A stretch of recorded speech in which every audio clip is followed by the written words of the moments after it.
বড় বড় মুফাসসিরদের, ইমাম কুরতুবী রাহমাতুল্লাহ আলাইহি, বড় বড় তাফসীরবিদদের মত হলো যে মানুষের সারা বছরের ভাগ্য আল্লাহ নির্ধারণ করেন সবে কদরে। আমাদের প্রতিজ্ঞা করতে হবে, নিয়ত করতে হবে, এইবারের রমজানে আমি আল্লাহর কাছ থেকে আমার গুনাহগুলো মাফ করাইয়াই ছাড়বো। কোরআনে কারিমে একটা সূরা আছে, নাম হলো সূরা দুখান, আয়াত নম্বর 3 এবং 4। এটার বাংলা অর্থ দেখে নেবেন। আল্লাহ বলেছেন, ইন্না আনজালনাহু ফি লাইলাতিন মুবারাকাতিন ইন্না কুন্না মুনজিলিন। একটি বরকতময় রাতে আমি কোরআন নাজিল করি, ফিহা ইউফরাকু কুল্লু আমরিন হাকিম। সেই বরকতময় রাতে, যে রাতে কোরআন নাজিল হয়েছে, ওই রাতে সব গুরুত্বপূর্ণ বিষয়গুলো ধার্য হয়।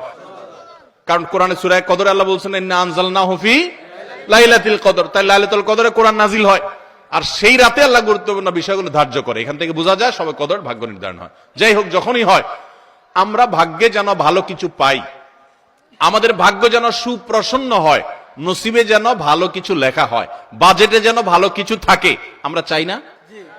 কি করলে আমাদের নসিবে ভালো কিছু হবে? আমরা আজকে কয়েকটি আমলের কথা বলবো। নাম্বার 1, প্রথম আমল হলো ঈমান এবং তাকওয়ার চর্চা করতে হবে সারা বছর জুড়ে। এক রাত্রে যায় মসজিদে কান্নাকাটি করে আল্লাহকে এটি দোয়া দরুদ করে একটু ভাগ্য ঠিক করে সারা বছর আপনি টোটো করে ঘুরে বেড়াবেন, এটা বোকার স্বর্গে বাস করার সমান। এটা কখনো সঠিক বিষয় না। বরং আপনি ইবাদত বন্দেগী নেকামল সারা বছর জুড়ে করার চেষ্টা করবেন। আল্লাহ বলেছেন, ওয়ালাউ আন্না আহলাল কুরআ আমানু ওয়াত্তাকাউ লাফাতাহনা আলাইহিম বারাকাতিম মিনাস সামা। যদি কোন জনপদের লোকেরা ঈমান আনে আর তাকওয়া অবলম্বন করে, আল্লাহ বলেছেন তাদের জন্য আসমান থেকে আমি বরকতের সমস্ত দুয়ার খুলে দিব। এই জন্য আপনি আল্লাহর প্রতি ঈমান আনবেন এবং হারাম থেকে বেঁচে চলবেন, আল্লাহর নির্দেশগুলো মেনে চলবেন, আল্লাহ আপনার জীবনে বরকত দিবেন এবং আল্লাহ তাআলা আপনার ভাগ্যে ভালো কিছু দিবেন। সবচেয়ে বড় ভালো কিছু পাওয়া হলো মানসিক প্রশান্তি, সেটা আল্লাহ তাআলা দিবেন, জান্নাত তো আছেই। 2 নম্বর আমল হলো ইস্তেগফার করবেন, গুনাহ মাফ চাইবেন, আস্তাগফিরুল্লাহ ওয়া আতুবু ইলাইহি। যারা বেশি বেশি পড়ে, আল্লাহ তাদের রিজিকে বরকত দান করে, ইনকামে বরকত দান করে। আল্লাহ বলেছেন, ওয়া ইয়ামদুদুকুম বিআমওয়ালিন ওয়া বানিন। যারা ইস্তেগফার করে তাদেরকে আল্লাহ সম্পদ এবং সন্তান দিয়ে সমৃদ্ধ করেন, তাদের ভাগ্য ভালো কিছু হয়। এজন্য বেশি বেশি আস্তাগফিরুল্লাহ পড়বেন, আস্তাগফিরুল্লাহ আস্তাগফিরুল্লাহ, যত রকমের ইস্তেগফার আছে পড়বেন। 3 নম্বর হলো রেজা বিল কাজা, আল্লাহ যা দিয়েছেন এর উপর সন্তুষ্ট থাকবেন, আলহামদুলিল্লাহ বলবেন, যা পাইছি আলহামদুলিল্লাহ। আলহামদুলিল্লাহ বললে কি হবে? আল্লাহ বলেছেন, লা ইন শাকারতুম লাযিদান্নাকুম, যদি তোমরা নিয়ামত যা পাইছো শুকর আদায় করে আরো বাড়ায় দিব।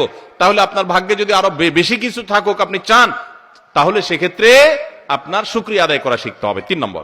4 নম্বর হলো সাদাকা, দান সাদাকা। এটা বিপদ আপদ থেকে মানুষকে রক্ষা করে, মানুষের জীবনে বরকত এনে দেয়, এজন্য সাধ্য অনুযায়ী দান সাদাকা করা। 5 নম্বর হলো আল্লাহর কাছে দোয়া করা।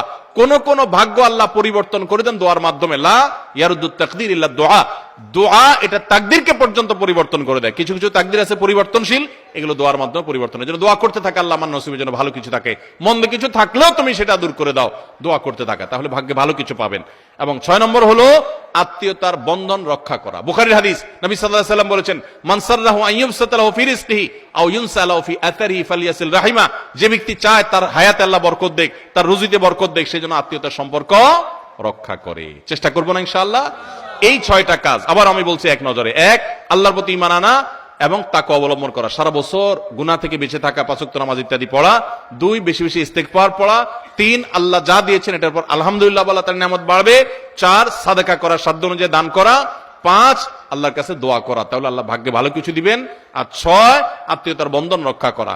এর পাশাপাশি চেষ্টা করবেন নামাজ শেষ ফাইদা কুদিয়াতিস সালাহ ফান্তাশিরু ফিল আরদি ওয়াবতাগু মিন ফাদলিল্লাহ, আপনি ছড়ায় পড়বেন রুটি রুজি তালাশ করার জন্য, আল্লাহ তাআলা বরকত দিবেন। চেষ্টাও করবেন, দোয়াও করবেন, ইনশাআল্লাহ আল্লাহ তাআলা ভাগ্যে ভালো কিছু দিবেন, ভাগ্য সুপ্রসন্ন হবে, নসিব ভালো কিছু আসবে। চেষ্টা করবেন ইনশাআল্লাহ।